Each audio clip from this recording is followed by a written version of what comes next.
DC High Volume, Batman. The Dark Knight's definitive DC Comics stories, adapted directly for audio for the very first time. Fear. I have to make them afraid. He's got a motorcycle. Get after him or I'll have you shot. What do you mean blow up the building? From this moment on, none of you are safe.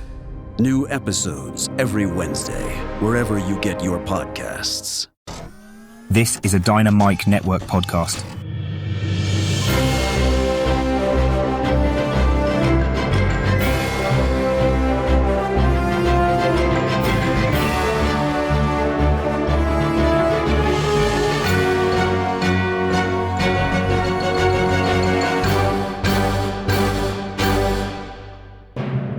Hi, welcome to the Dynamic Duel podcast, a weekly show where we review superhero films and debate the superiority between Marvel and DC by comparing their characters in stat-based battle simulations. I'm Johnny DC. And I'm his twin brother, Marvelous Joe. And in lead-up to our review of the Marvel film Thunderbolts, we are doing a team duel where we pit that team against DC's Watchmen. Yeah, we're not pitting the traditional Thunderbolts team against the Watchmen, like the original classics. It's going to be more in line with the film version of the Thunderbolts, which is also in line with the most recent roster in the comics.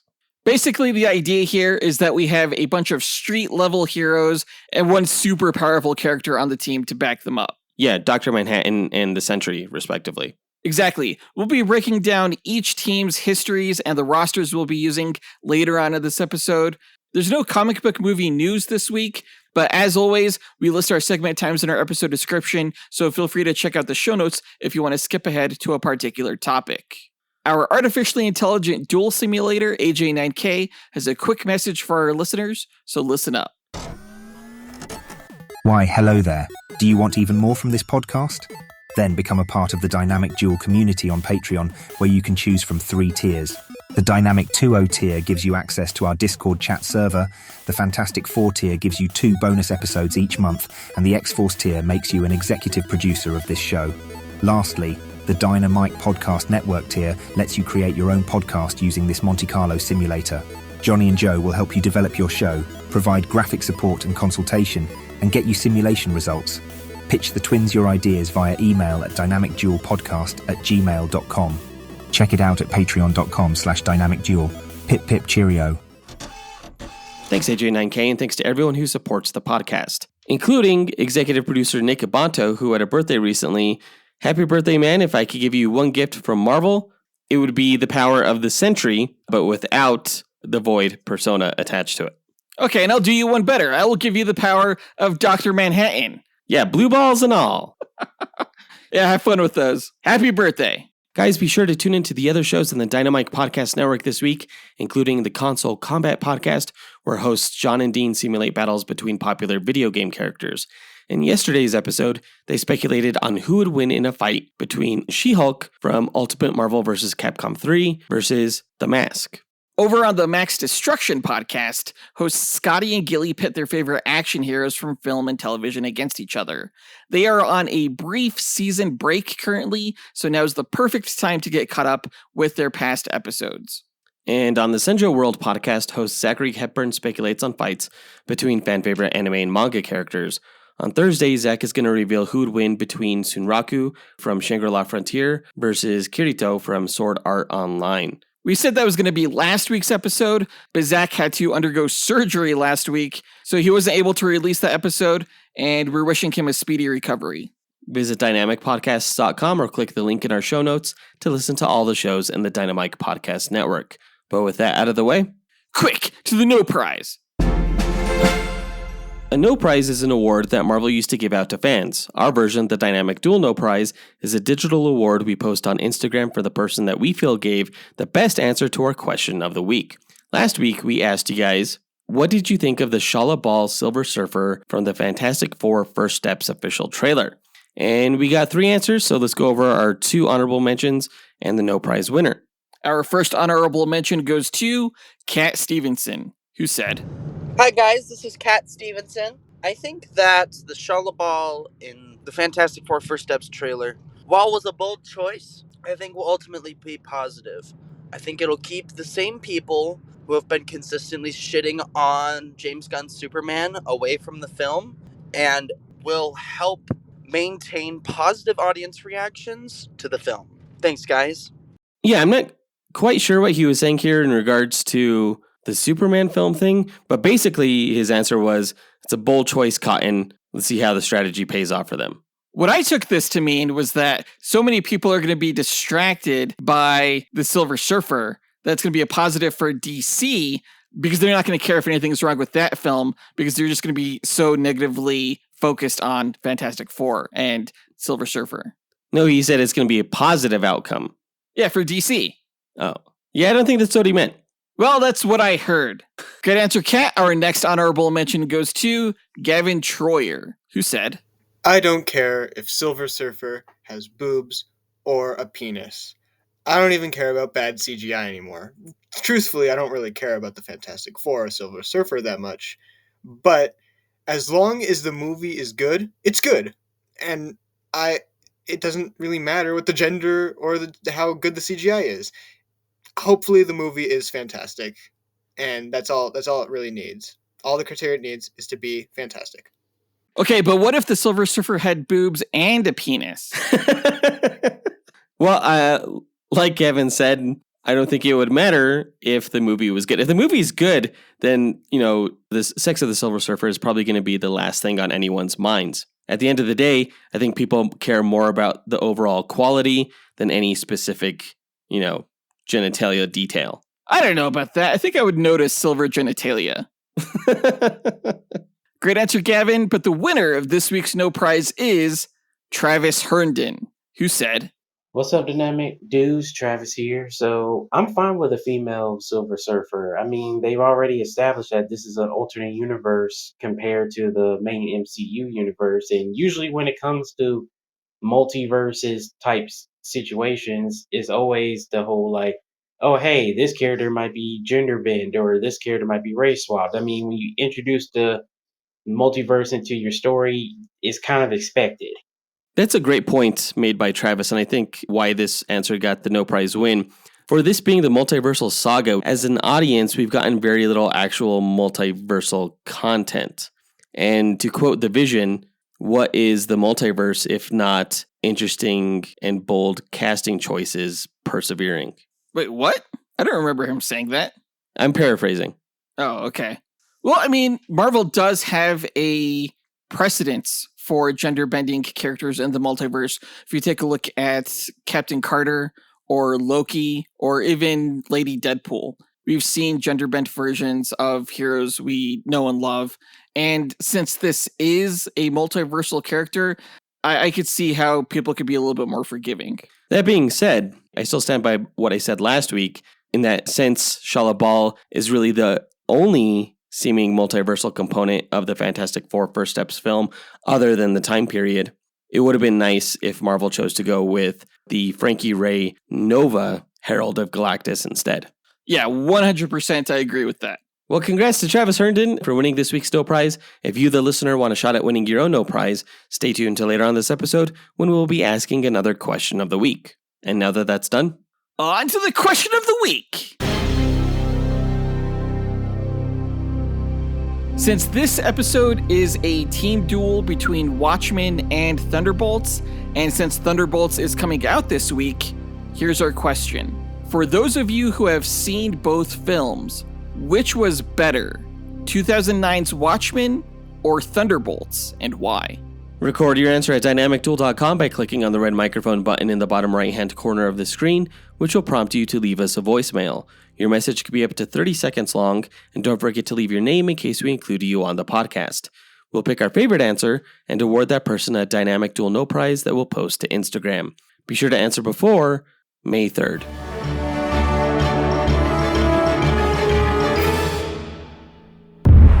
DC High Volume, Batman. The Dark Knight's definitive DC Comics stories, adapted directly for audio for the very first time. Fear. I have to make them afraid. He's got a motorcycle. Get after him or I'll have you shot. You mean blow up the building? From this moment you are safe. New episodes every Wednesday, wherever you get your podcasts. But now let's go ahead and move on to the main event of this episode, a team duel, where we find out who will win between DC's Watchmen and Marvel's Thunderbolts.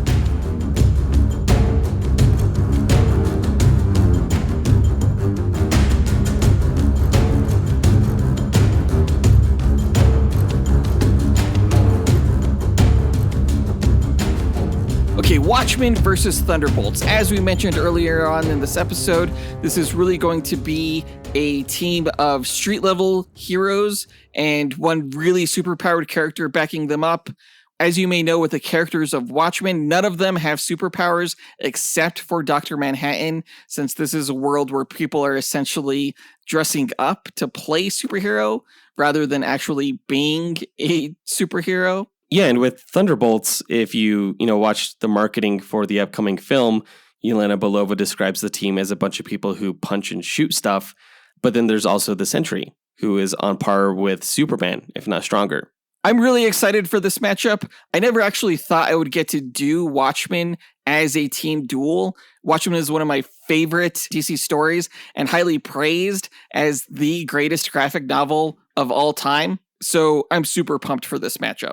Well, I think the original arc of the Thunderbolts has also been called the greatest graphic novel of all time. Shut the hell up. By somebody. Me. At least I just said it right now. So technically, yeah, it has been called that. All right, one person. But to explain the methodology behind our duels, let's go to our sentient duel simulator, Alfred Jarvis 9000.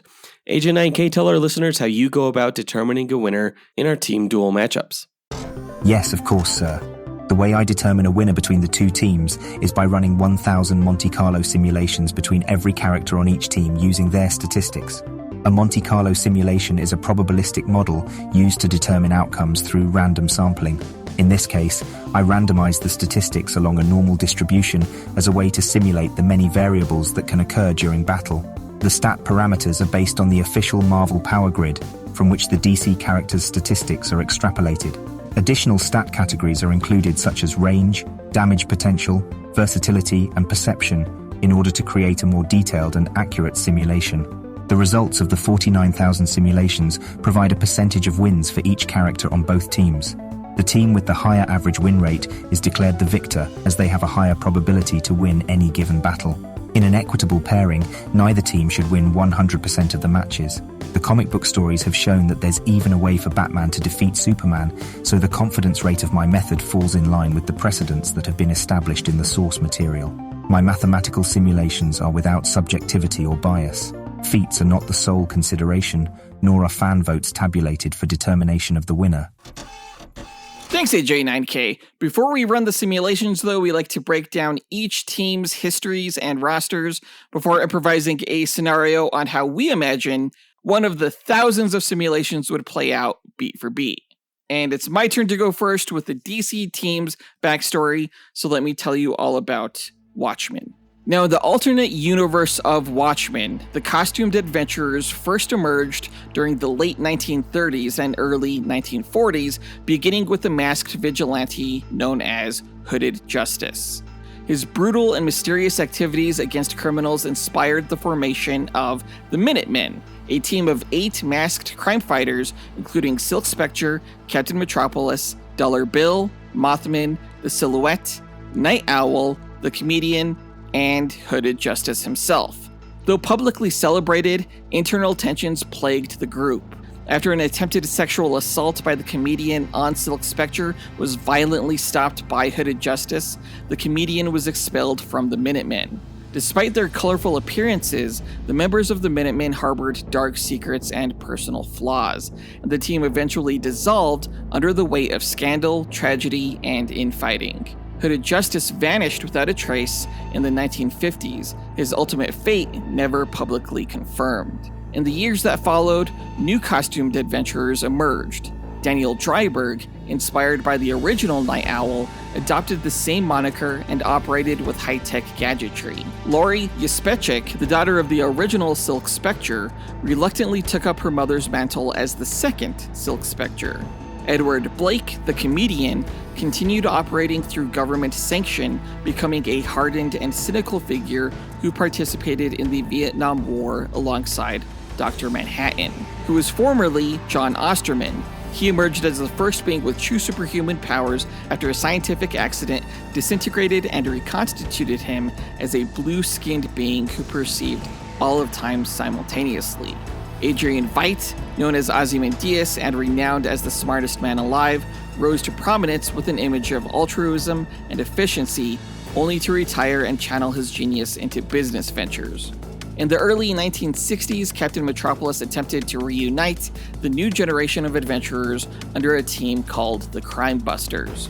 The group gathered for a meeting, but the effort collapsed when the comedian mocked their idealism and exposed the futility of costumed heroics in the shadow of nuclear Armageddon. Following this, the independent operations of the crime fighters continued until 1977, when the United States passed the Keene Act, outlawing unsanctioned vigilantism. Most heroes retired. Ozymandias left the public eye to pursue corporate power. Dryburgh reluctantly stepped down. Dr. Manhattan and the comedian continued their work as sanctioned government operatives, and only Rorschach refused to comply, continuing his crusade illegally.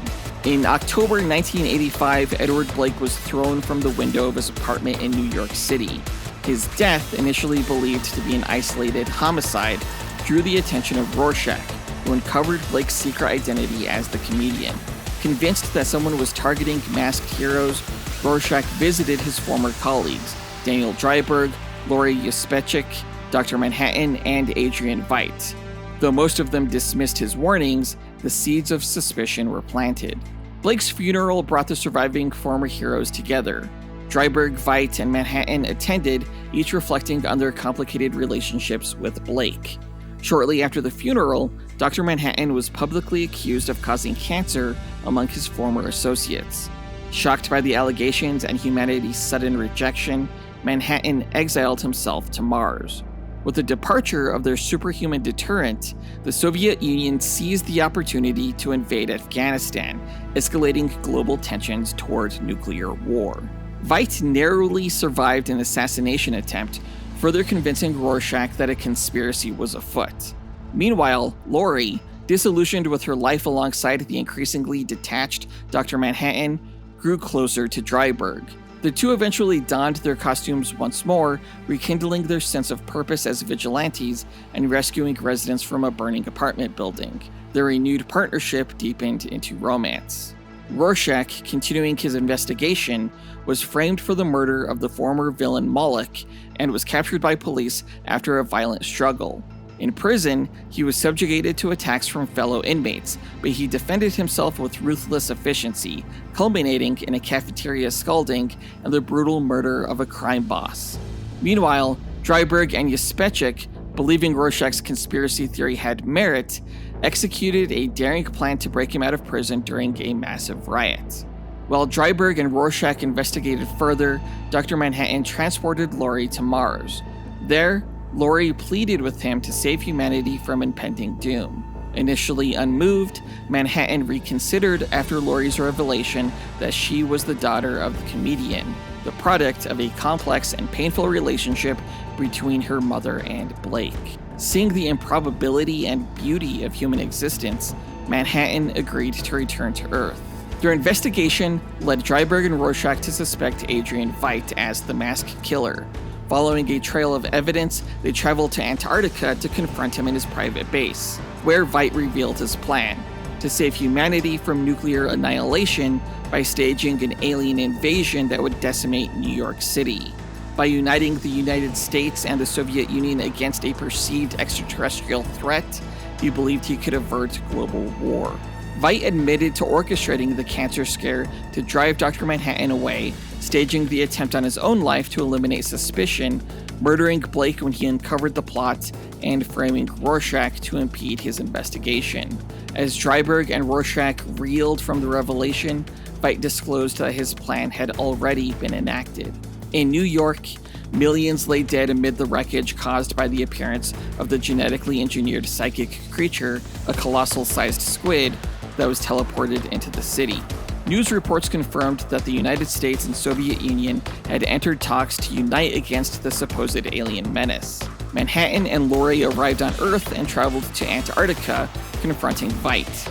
Although appalled by the slaughter, the heroes realized that exposing the truth would only reignite the threat of nuclear war. All, except Rorschach, agreed to keep silent. Rorschach refused to compromise. As he departed into the frozen wasteland to reveal the truth, he encountered Dr. Manhattan, and he demanded to be killed rather than be silenced by any other means. Without a word, Manhattan complied, disintegrating Rorschach. Following the confrontation, Dreiberg and Laurie adopted new identities, leaving behind their former lives. Meanwhile, back in New York, the right-wing newspaper New Frontiersman received Rorschach's journal, detailing his investigation and suspicions into Adrian, its contents poised to expose the entire truth, depending on the editor's decision. Dr. Manhattan, disillusioned by humanity's endless cycles, left Earth to explore new galaxies. Adrian Veidt, victorious yet uncertain, was left to wonder about the consequences of his actions. Years after the devastation in New York City, the world uncovered the truth behind Adrian Veidt's deception when Rorschach's journal was finally published. Rather than uniting humanity indefinitely, the revelation reignited distrust and chaos among the nations. In desperation, Veidt sought to locate Dr. Manhattan, believing only he could repair the world he had broken. Tracking residual quantum traces across dimensions, Veidt crossed into a parallel Earth where superheroes had long shaped history differently. There, he manipulated a successor to Rorschach, Reginald Long, convincing him to assist in the search. Edward Blake, the comedian, whose death Veidt had once orchestrated, was pulled from the moment of his murder and brought into this new world by Dr. Manhattan's intervention. Now alive again, Blake hunted Veidt for revenge, while also becoming entangled in violent conflicts between metahuman factions. Dr. Manhattan, observing this world, had been subtly reshaping its history.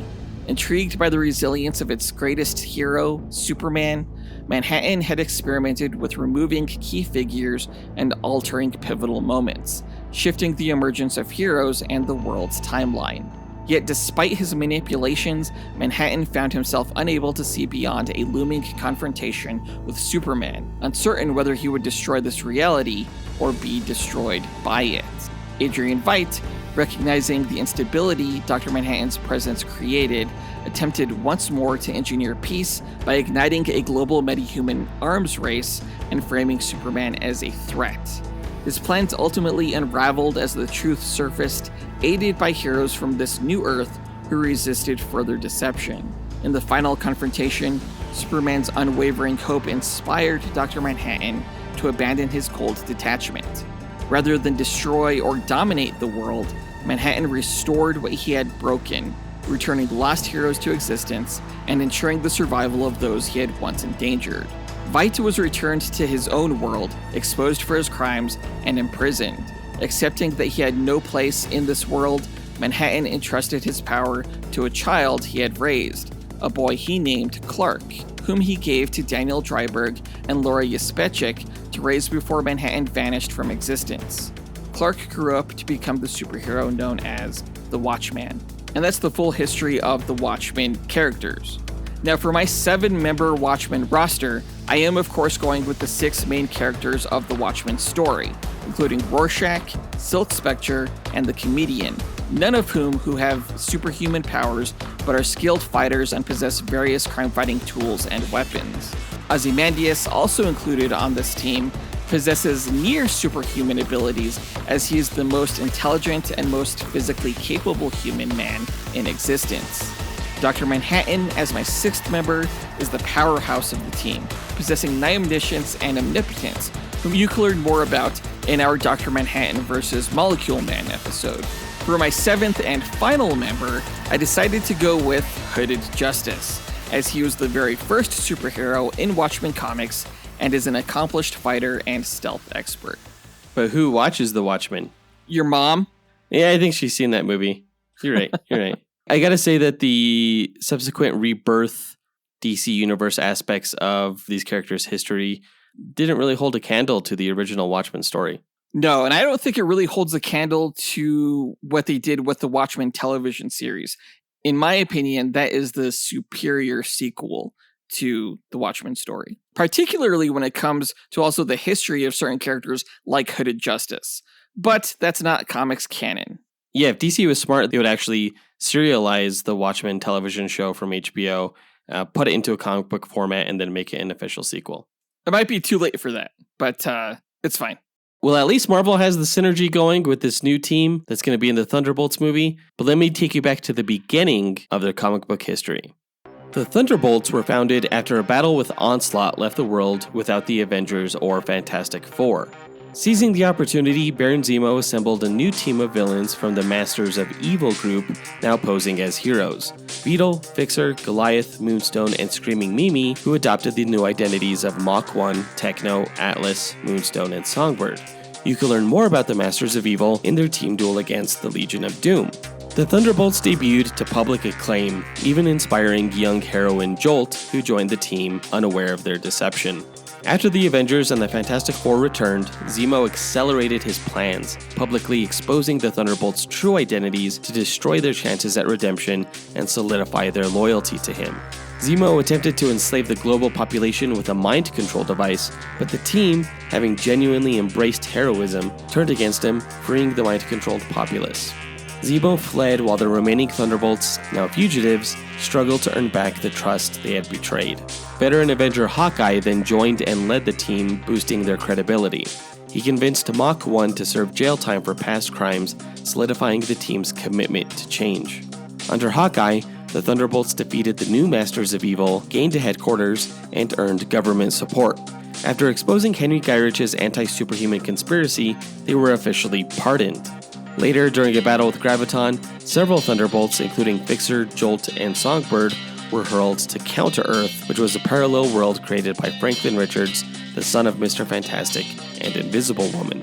There, they worked with Baron Zemo to stabilize the devastated planet.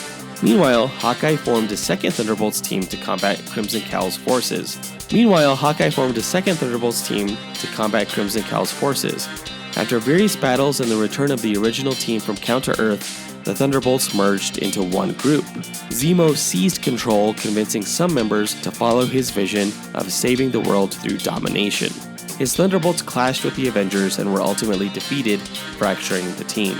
Original members Mach 4, Songbird, and Atlas later revived the Thunderbolts with new recruits like Joystick, Blizzard, Speed Demon, and Radioactive Man.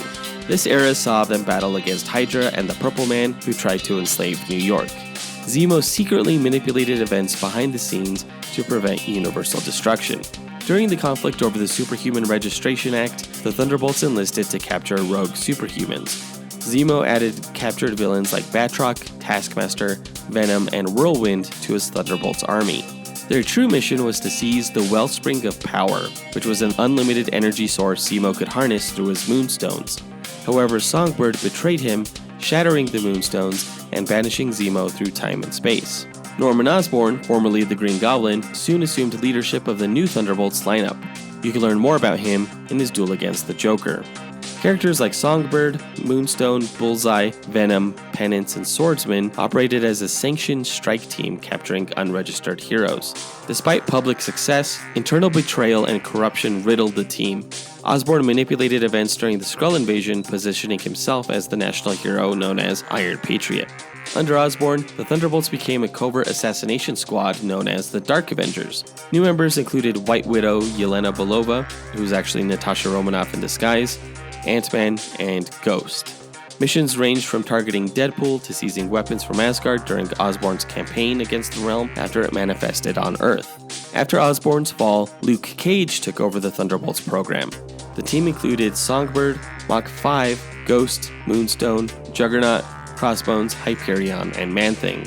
Operating from the Raft prison, this version aimed at rehabilitating villains, though tensions and betrayals remained. Crossbones and Hyperion were expelled after betraying the team, and Satana joined to defend against magical threats. The team was later lost in time, battling through World War II, Camelot, and a dystopian future, before returning to the present and then disbanding. Later, General Thaddeus Thunderbolt Ross, now Red Hulk, formed his own Thunderbolts strike team, with Deadpool, Elektra, Agent Venom, Punisher, and eventually Ghost Rider. Operating outside government control, they confronted threats like Madmen, gamma-irradiated Crimson Dynamos, and even traveled to Hell. The team fractured after a brutal internal conflict between Punisher and Red Hulk, which was partly orchestrated by the villain known as the Leader. James Bucky Barnes, aka the Winter Soldier, assembled a new Thunderbolts squad, including original members Fixer, Atlas, Moonstone, and Mach 10. The mission was to prevent S.H.I.E.L.D. from abusing the sentient cosmic cube, Kobik. During this time, they battled alien invaders, the Squadron Supreme, and a secretly fascist Captain America. Songbird briefly reunited with the team before it disbanded, following attacks by Baron Zemo and the Masters of Evil. Subsequently, Zemo organized a Thunderbolts team during his vendetta against the Punisher. His roster included Ghost, Moonstone, Radioactive Man, Fixer, and Jigsaw. Their efforts to trap and kill Frank Castle failed after Ghost turned against Zemo. The Kingpin, as mayor of New York, later formed his own Thunderbolts task force led by Taskmaster to fight the evil deity Null's invasion of the city. After being hunted by Null's shadowy forces, the team made their way to the Ravencroft Institute, where they teamed with Norman Osborn to use the Sentry against Null's symbiote base. After Null's eventual defeat, which you can learn more about in his duel against DC's White Lantern, Kingpin continued using the Thunderbolts, now led by U.S. Agent, to crack down on vigilantism. Following Fisk's downfall as mayor, the newly elected Luke Cage restructured the Thunderbolts and placed Hawkeye in charge with a new lineup featuring Photon, Miss America, and Power Man. This team successfully defended New York from several threats, but was short-lived. Meanwhile, the Winter Soldier and former S.H.I.E.L.D. agent Contessa Valentina Allegra de Fontaine assembled a separate Thunderbolts team to dismantle Red Skull's global operations. Red Guardian, White Widow, Black Widow, Sharon Carter, Shang-Chi, and U.S. Agent joined the cause. They succeeded in defeating the Red Skull after a battle in Latveria involving Dr. Doom. And that's the Thunderbolts backstory. For this Team Duel 7-person roster, I'm going with mostly members from the most recent iteration of the comic book team, which largely coincides with the roster in the Thunderbolts movie, which comes out this week. Yes, it did destroy me that we're not including any members of the original Thunderbolts team here, including people like Baron Zemo, Mach 1, Songbird, Atlas, Moonstone, and Techno. No one is more upset by this than me, because I think the original Thunderbolts storyline, up through Hawkeye's leadership of the group, is just classic Marvel storytelling that no other iteration of the team has been able to match. But as we said earlier, when we realized that the film's Thunderbolts roster could potentially make for a good duel against the Watchmen, we just saw an opportunity that we couldn't pass up. So representing the Thunderbolts are the Winter Soldier, who has led 2 separate versions of the team, Taskmaster, who served on 3 iterations and even led the team once, Ghost, a 3-time Thunderbolts member, U.S. Agent, who has served on the Thunderbolts twice and led once, White Widow, who was involved in 2 incarnations of the team, Red Guardian, who is a more recent recruit, and finally the Sentry, who was never actually a Thunderbolts member, but who was a part of Norman Osborn's Dark Avengers, which was a team that spun out of the Thunderbolts. Each of these characters has had their own duel episode for listeners to learn more about them, except for Ghost and Red Guardian. Ghost was a brilliant data engineer who developed quantum computing chips that could phase out of existence to bypass the physical limitations of the real world, such as overheating. When he was betrayed by the company he worked for, he integrated the technology into a suit that could render him both invisible and intangible. After killing his company's executives, he became a corporate saboteur for hire. He clashed with Iron Man on multiple occasions before being drafted into the Thunderbolts. Ghost's suit also renders him completely silent, able to zap others or disrupt electronics with an electric touch, able to interface with technology, and able to float. Of course, the comic version is very different than the MCU's version, who is Ava Starr, the daughter of the Ant-Man villain Egghead. Now, Red Guardian's real name is Alexei Shostakov, whom I discussed briefly in our Black Canary vs. Black Widow duel episode. In the comics, he is a former Soviet pilot and husband of Black Widow. His death was faked by the KGB in order to turn him into a special operative, Russia's answer to Captain America, called Red Guardian. He was often pit against his American rival and later against his ex-wife when she defected from Russia and joined the Avengers. Red Guardian later defected himself and often teamed up with White Widow against the Red Room. He wields a circular shield and carries smaller discs on his belt that he can use as throwing projectiles. That's the team. To reiterate, my Thunderbolts roster is Winter Soldier, Taskmaster, Ghost, U.S. Agent, White Widow, Red Guardian, and Sentry. Right, and when we're formulating rosters with our executive producers, we like to pair up these characters just to make sure that they are evenly matched, or as evenly matched as we can get. In this case, Red Guardian is pairing up with Hooded Justice, White Widow with Comedian, Ghost with Silk Spectre, Taskmaster with Ozymandias, Winter Soldier with Night Owl, U.S. Agent with Rorschach, and of course, Sentry with Dr. Manhattan. Yeah, one of the main differences between the two teams is that the Watchmen are going to get served justice like lightning. Okay. And if you didn't know, that is the Thunderbolts tagline. So, yeah. Oh, no.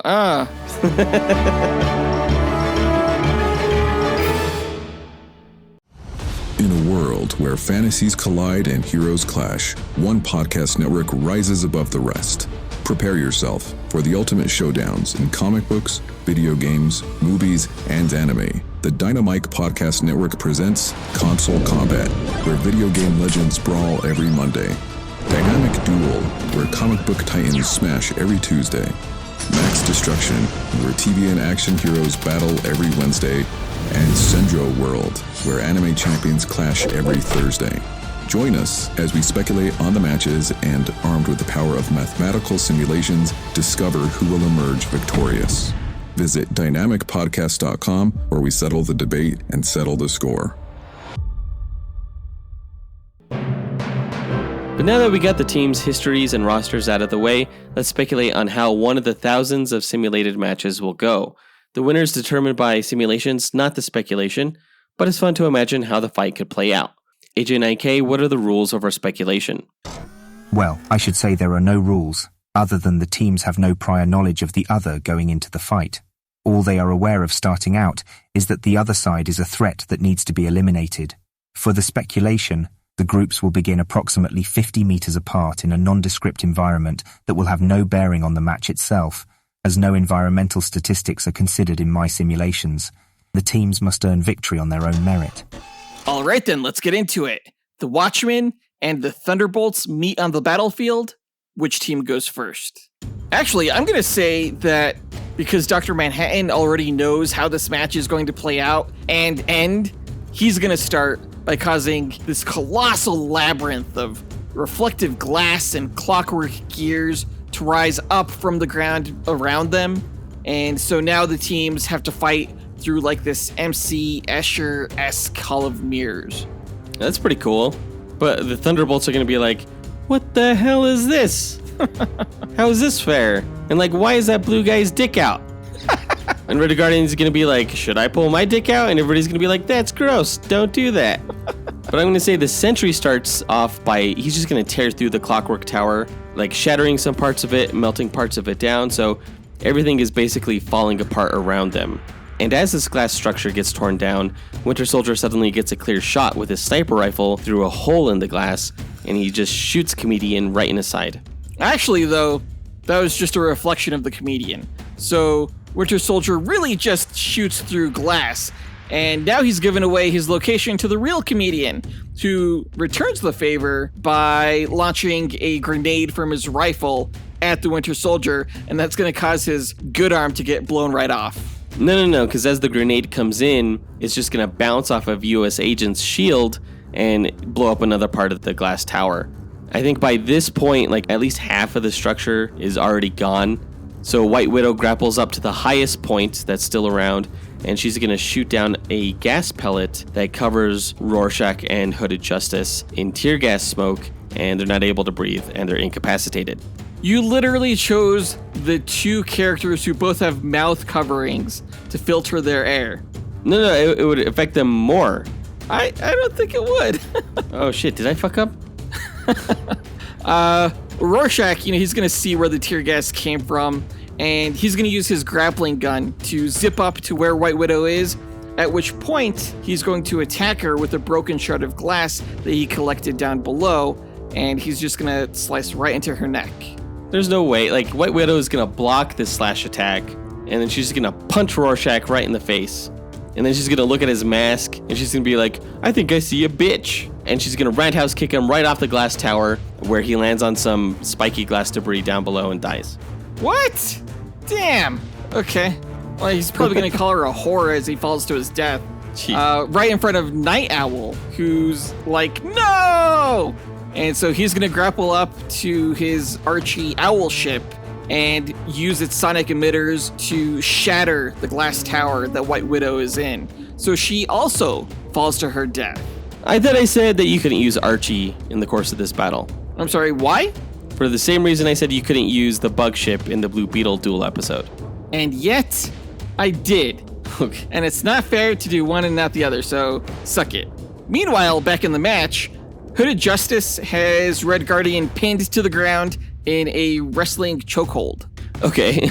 And Red Guardian's gonna be like, why is the guy fighting me having an erection? What is with this team? And he's going to be rescued by a U.S. agent who hurls his shield at Hooded Justice's head, which is going to cause him to lose his grip on Red Guardian. And Red Guardian, he's going to get up and he throws his shield at Hooded Justice too in retaliation for the chokehold. And then you know what? Just to get in on the action, Taskmaster also throws his shield at Hooded Justice. So that's 3 different shields being thrown at him. Hooded Justice is looking like a pinball here, and he's knocked out of this match. No one's taken 3 shields to the face and living to tell about it. Okay, that seemed unnecessary. Let's say Silk Spectre and Ghost are battling it out elsewhere in this match, but even with Ghost's phasing abilities, Silk Spectre is one of the best trained fighters in the Watchmen world. So she's able to time her attacks perfectly and land several debilitating blows against Ghost. That would never happen. If anything, Ghost is probably just gonna have some fun, like frustrating Silk Spectre as she tries to land hit after hit after hit and just getting air each time. And then Ghost is just gonna turn invisible and Silk Spectre's wondering where the hell he's gone when all of a sudden Ghost appears behind her and straight up tases her in the neck and she drops to the floor like a wet sack. So Silk Spectre's out of this match now. From a tasing? Yeah, she's incapacitated. Okay, well, this whole time, Ozymandias has been hiding in the labyrinth, just observing the Thunderbolts. And through his powers of deduction, he's noticed that the Russian technology of the Winter Soldier's bionic arm doesn't match his accent. So he assumes he's a kidnapped, brainwashed assassin. And having read about Russian brainwashing techniques, Ozymandias quickly speaks Bucky's code words to take control of him. And he has Bucky snap Red Guardian's neck, killing him. Well, you're thinking of the movies here. Like in the books, there were no code words, if I remember correctly. It was just he was controlled by the Russians through mind implants. But we'll say that, yeah, sure, somehow Ozymandias knew something about Russian manipulation techniques, at least enough to take advantage of them. Okay, cool, yeah. So the Winter Soldier is his agent now, and he killed Red Guardian. But whatever Ozymandias can do, Taskmaster can copy. So as the US agent and Ghost are like defending themselves from Bucky's gunfire, Taskmaster is gonna just run his sword through Ozymandias, impaling him and killing him, and then using the same Russian techniques to bring the Winter Soldier back onto the Thunderbolt side. No, because Ozymandias had observed Taskmaster as well, and also deduced his ability to mimic physical abilities.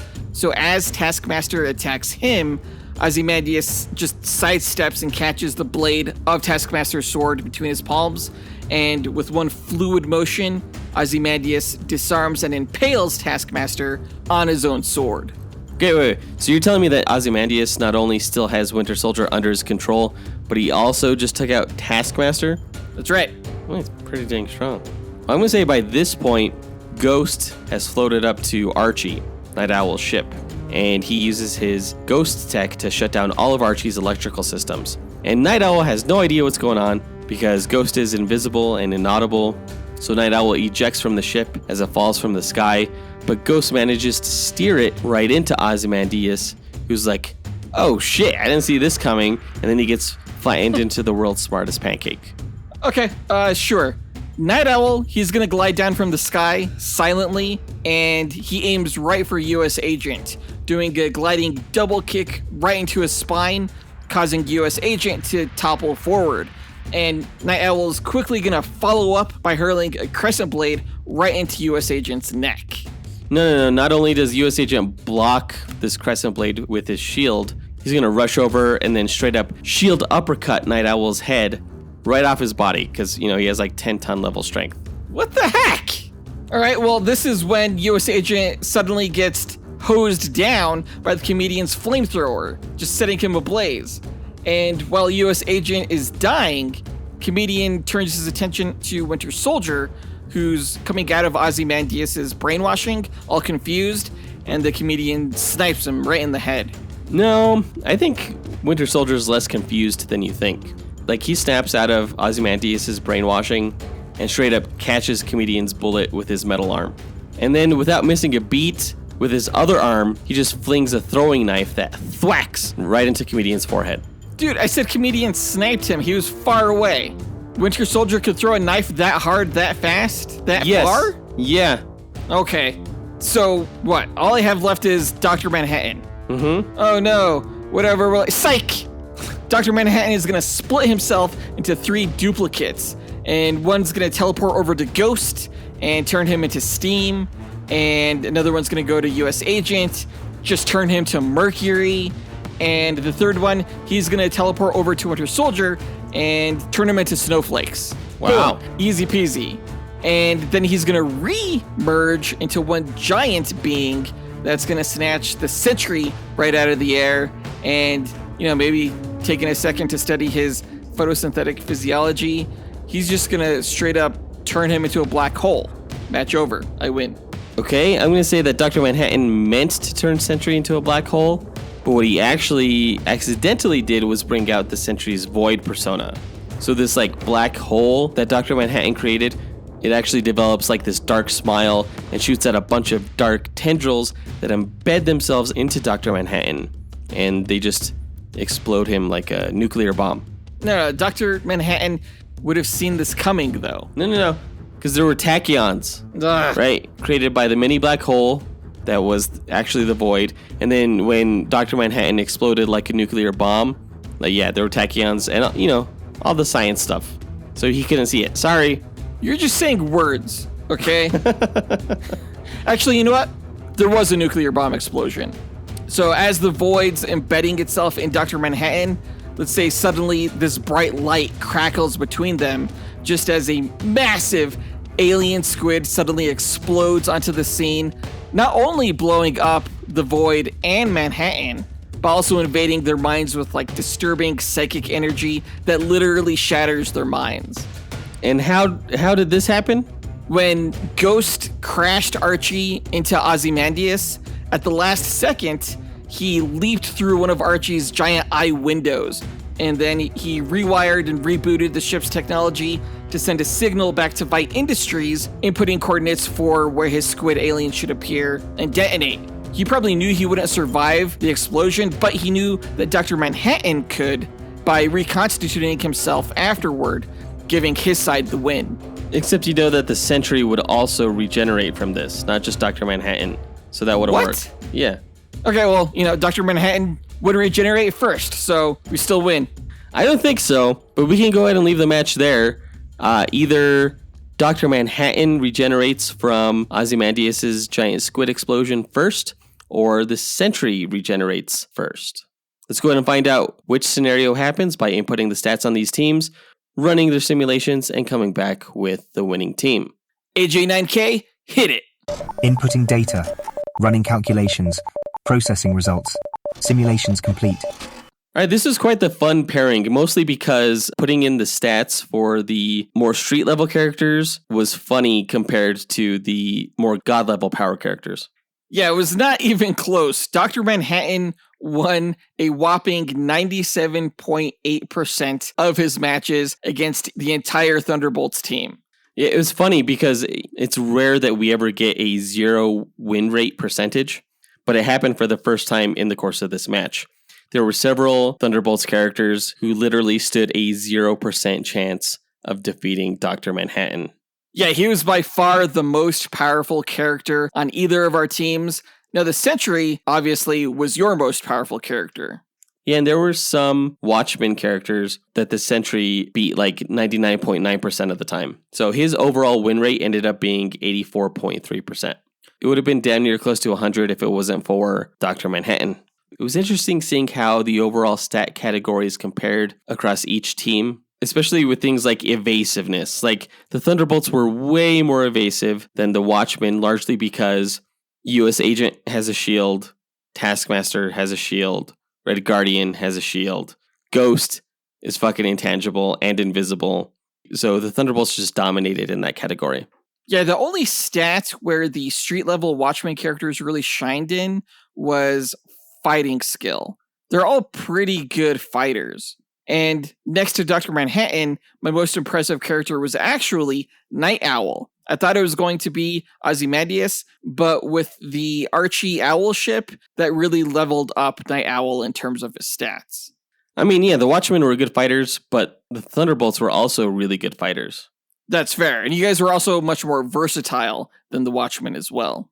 I had the most powerful character, but I also had the two weakest characters in Silk Spectre and Hooded Justice. Yeah, my weakest character was actually Ghost, who does great in terms of evasiveness, but wasn't really impressive in any other stat category except for intelligence and versatility.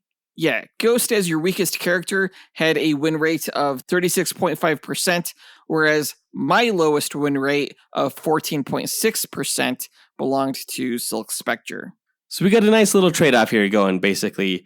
Jonathan, you have the character with the highest win rate, but you also have the characters with the lowest win rate. My best win rate doesn't match Dr. Manhattan's, but also I don't go as low as 14.6% like you did. So that all said, which team do you think came out on top?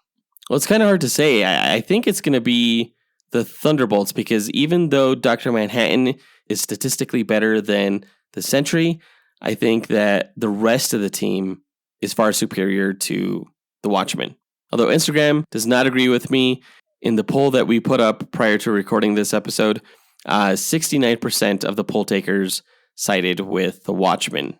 And I'm not surprised, because Watchmen is way cooler than Thunderbolts, and everybody knows it.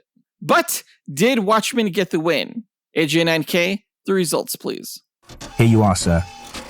The winning team in our matchup between the Watchmen and Thunderbolts is Thunderbolts.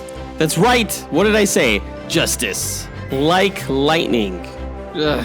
They won an even 57% of their matches compared to Watchmen, who only won 43. Which is actually a pretty decent showing for the Watchmen, right? Now, I guarantee you that Dr. Manhattan got all their wins for them. Almost literally. Yeah, but, still a decent showing. I don't understand this, considering the fact that at the start of each match, Dr. Manhattan could literally teleport the entire Thunderbolts team to Mars, and they would all just die. Well, the Sentry wouldn't, and he would bring him right back to Earth, and then kick Dr. Manhattan right in his blue wiener. Whatever. Also, we don't consider battlefield removal as a viable strategy in these duels. Says you. Yeah, says the winner. Are you sad, Jonathan? I'm not going to lie. I am pretty sad. Like, I just want to go to bed now. Do you think we could get you crying on air before we sign off? Hold on, let me try. No, I can't do it. Sorry. Well, that's too bad. But that does it for this duel, guys. Agent 9K, help close us out. Thanks for listening to Dynamic Duel.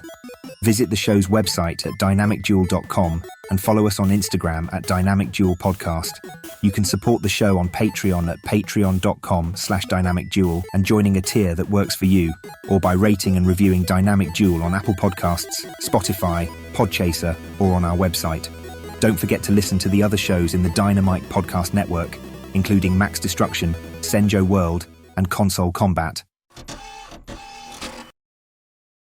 As we mentioned earlier, our next episode is going to be a review of Marvel Studios' Thunderbolts asterisk film. We'll find out what the asterisk is, apparently, when we see the film. Yeah, I'm excited to see it. I'm basically staying off the internet for the whole rest of the week because I'm not seeing it until Friday evening.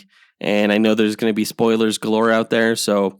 Oh, I can't wait to get spoilers. Then I can just forward them to you, Because I'm petty for losing this match. Well, thank you for the warning. It helps me know that I should block you now. I mean, I'm not going to do that. Fuck. Well, that does it for this episode, guys. We want to give a big thanks to our executive producers, John Starosky, Zachary Hepburn, Dustyn Balcom, Miggy Matanguihan, Brendan Estergard, Nathaniel Wagner, Levi Yeaton, Austin Wesolowski, AJ Dunkerley, Nick Abanto, Scott Camacho, Gil Camacho, Adam Speas, Dean Maleski, Devin Davis, Joseph Kersting, Josh Schleiner, Mike Williams, and Oscar Galvez for helping make this podcast possible. We'll talk to you guys next week. Up, and away. True believers. Who watches The Watchmen when the justice like lightning is, oh shit, I lost it.